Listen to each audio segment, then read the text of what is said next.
அந்தி கிறிஸ்துவின் ஆட்சி காலத்தில் நடக்கும் உபத்திரவத்துக்குள் சபை போகுமா, இல்லை உபத்திரவத்துக்கு முன்னால் சபை பரலோகத்திற்கு எடுத்துக்கொள்ளப்படுமா? அதாவது ஆண்டவராகிய இயேசு கிறிஸ்துவின் இரண்டாவது வருகைக்கு முன்னதாக ரகசிய வருகையில் சபையாகிய நாம் அனைவரும் எடுத்துக்கொள்ளப்படுவோமா இல்லையா என்பதை குறித்து தியானிக்க போகிறோம்.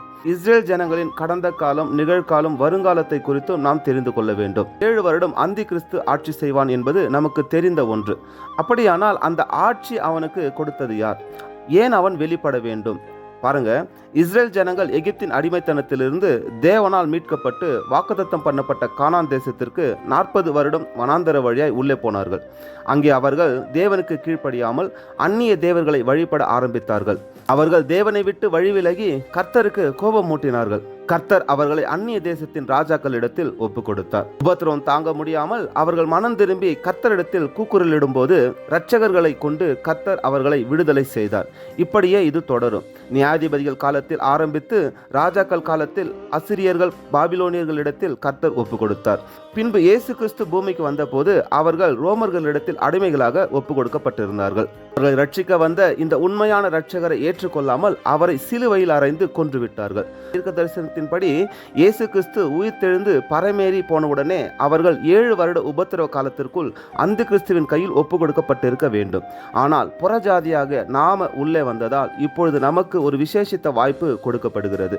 நம்முடைய காலம் முடிகிற வரை, அதாவது சபையின் காலம் முடியும் வரை அவர்கள் சிதறடிக்கப்பட்டிருந்தார்கள். அவர்கள் மீண்டும் இஸ்ரேல் தேசமாக உருவாக்கப்பட்டார்கள். நம்முடைய காலம் நிறைவேறின பின்பு அது மணவாட்டி சபையாகிய நம்மை மணவளனாகிய இயேசு கிறிஸ்து வந்து பரலோகத்தில் எடுத்துக்கொண்ட பிறகு யாரெல்லாம் இயேசு கிறிஸ்துவை ஏற்றுக்கொள்ளாதவர்களோ அவர்கள் எல்லாம் கர்த்தரால் அந்தி கிறிஸ்துவின் கையில் 7 வருடம் ஒப்பு கொடுக்கப்படுவார்கள். அப்பொழுது அவர்கள் அந்த மகா உபத்திரம் தாங்க முடியாமல் மனம் திரும்பி கர்த்தரை நோக்கி கூக்குரலிடும் போது இரட்சகராகிய இயேசு கிறிஸ்து பகிரங்கமாக பூமிக்கு வந்து அந்தி கிறிஸ்துவின் கையிலிருந்து அவர்களை மீட்டெடுப்பார். இந்த இரண்டாவது வருகையில் இயேசு கிறிஸ்து அவர்களை மீட்டெடுத்து 1000 வருடம் அவர்களை அரசாளுவார். இதுதான் இஸ்ரவேல் மக்களின் கடந்த காலம், நிகழ்காலம் மற்றும் வருங்காலம். இதில் சபைக்கு பங்கு கிடையாது. இயேசு கிறிஸ்துவை விசுவாசிக்காத சபையார், சகல கோத்திரத்தார், பணக்காரர், ஏழைகள் எல்லாரும் அந்த உபத்திரவ காலத்தில் நியாயம் தீர்க்கப்படுவார்கள். அந்த 7 வருடத்தில் இயேசு கிறிஸ்துவை ஏற்றுக்கொண்டவர்கள் கூட அந்தி கிறிஸ்துவின் கையால் கொல்லப்படுவார்கள்.